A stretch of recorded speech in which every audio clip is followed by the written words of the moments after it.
Hey guys, hope you're doing very well. Today is the 29th of March and it is Wednesday Q&A, so I thought I would just go back to using Facebook Live because it'll be much easier. Just get a link to this video and then it won't take up as much memory on your phones as well, and you won't have to download the videos and stuff too, so I just find it'll be much easier. Plus I can also save it then in the guide section on Facebook so that you can always then go back and look at it whenever you get a chance. So we have some very good questions today, which is absolutely fantastic. So let's get stuck into it then. So the first one is, how do I reduce snacking throughout the day? So the main thing there is to increase your protein intake so that you feel fuller for longer, and that is then going to help you to not feel as full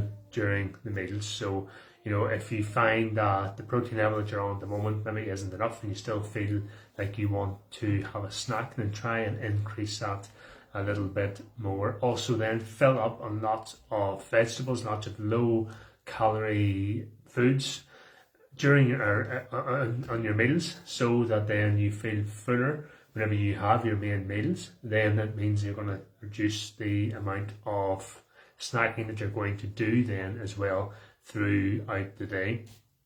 Now, not to say that snacking is a bad thing, because again, if you can work it into your calories, then that is totally fine. And if you find that maybe you snack later on in the day, or if you find you snack in the morning time, then it's all about then trying to work your calories so that you have enough then for those extra snacks. So if you know that you snack more maybe in the morning time and not as much in the evening, then what I want you to do then is to use more of your calories in the morning, because then you know that in the evening time, you know what, I'm not going to eat as much. So then it means that you can utilize those calories, eat a bit more in the morning time, because then that you're not going to eat that much in the evening. Whereas again, you could be a person that eats more in the evening time. So what I want you to do then is to reduce your calories in the morning. Maybe push your breakfast back to 11, or maybe even skip your breakfast, or just reduce the size of the meals with your breakfast and your lunch, because that in the evening time you tend to eat that little bit more. Maybe you have a bit more of a sweet tooth, maybe you want to have a few more snacks, and again, it's all okay as long as you fit it into your calories, then you can do this. So that is a way that you can look at your snacks. Also your snacks as well, if you can try and make these more of a protein source. The likes of nuts is quite, well, people think that nuts are quite good, but they're actually, they are quite high in calories. So yes, I would recommend you can have them if you like them, but I would highly recommend that you weigh your nuts, because because there is such high calories in them, but they are a source of protein, and they are also a good source of fat, which will also help you to feel fuller for longer. It helps to your digestion to be that bit slower. So it means then that your body is digesting food more, and it's not going to feel the need to want to have the snacks as much as well. So that's another very good thing there as well. So that's a few ways that you can reduce the snacking throughout the day. Just try and fill up on your bigger meals.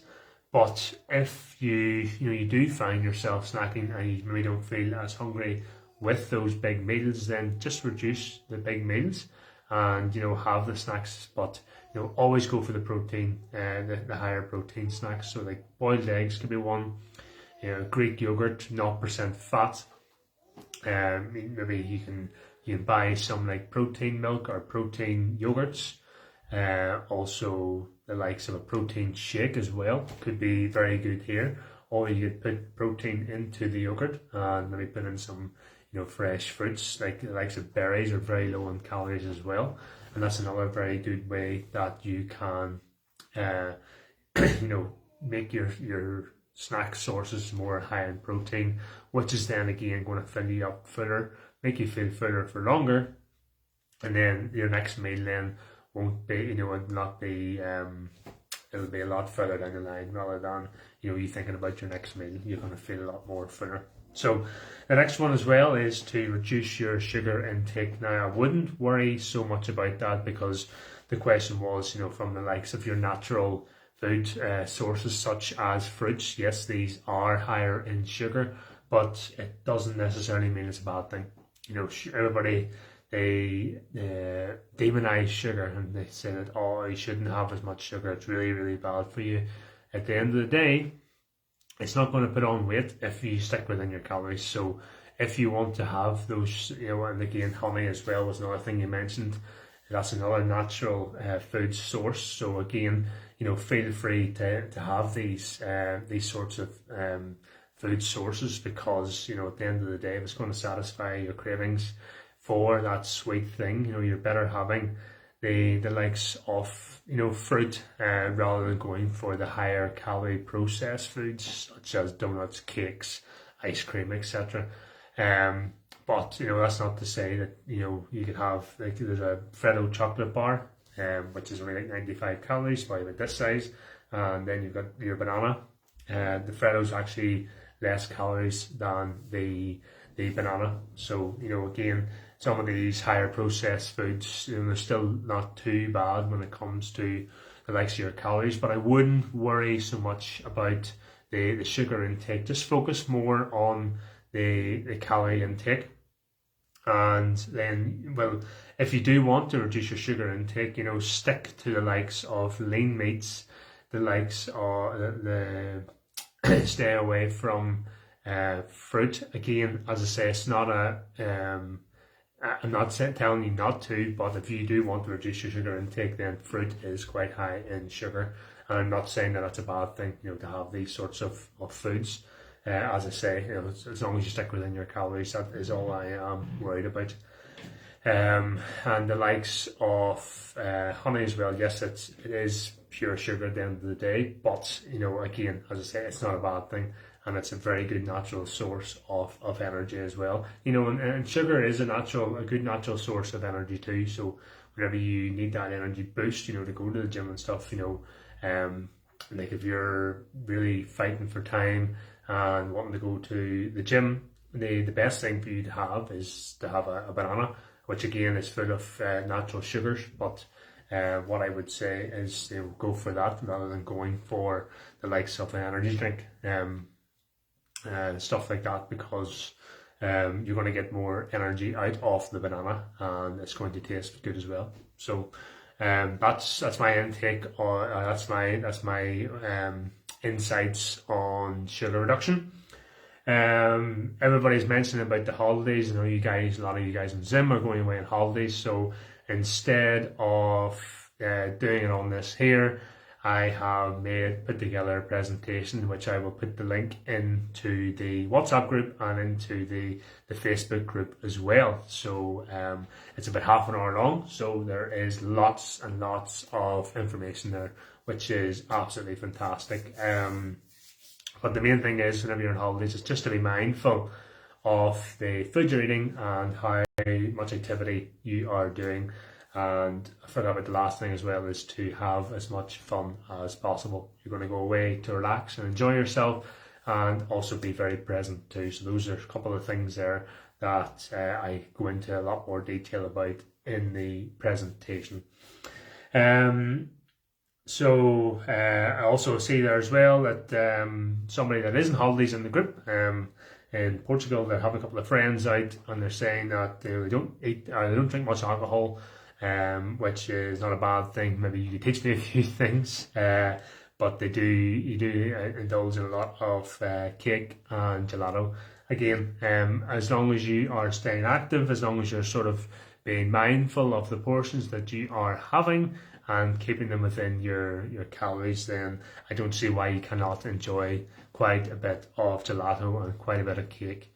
If you know you're going to have an ice cream, or you're going to have a cake, then why not get up in the morning and do a quick 15-20 minute walk before heading out? You're staying active, and instead of getting a taxi, or instead of getting transport to the ice cream place or the cafe for the gelato, why not walk that there as well?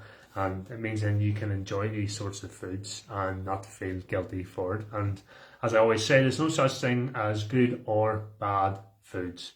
It's just fuel for your body, and it's really up to you what way you fuel your body. So, as long as you get back on track in the next meal, if you have your gelato, if you have your ice cream, then like the next meal, like make it that, it's maybe going to be a salad, something that's going to be light, something that's going to be lighter in calories. So then, then you're going to stick within your calories a bit more.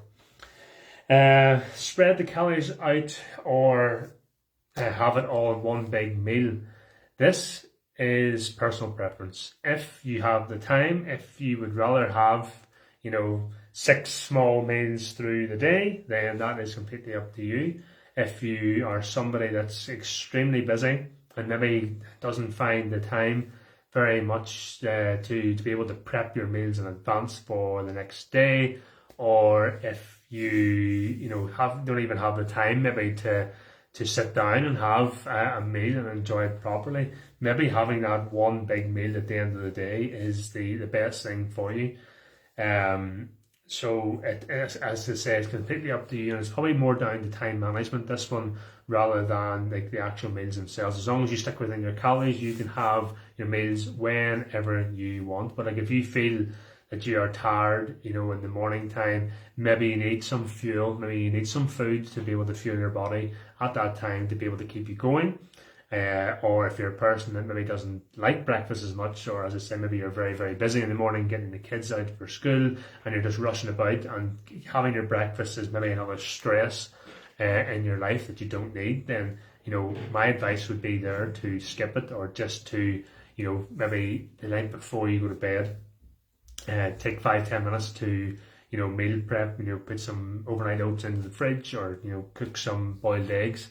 And it can be a breakfast that you can eat on the go. So again, that would be my recommendation for that there. But if you're happy enough to, not eat throughout the day and, wait and come home and maybe you have, an extra 10-15 minutes to yourself in the evening time, you can sit down and have a really big meal, and maybe then have,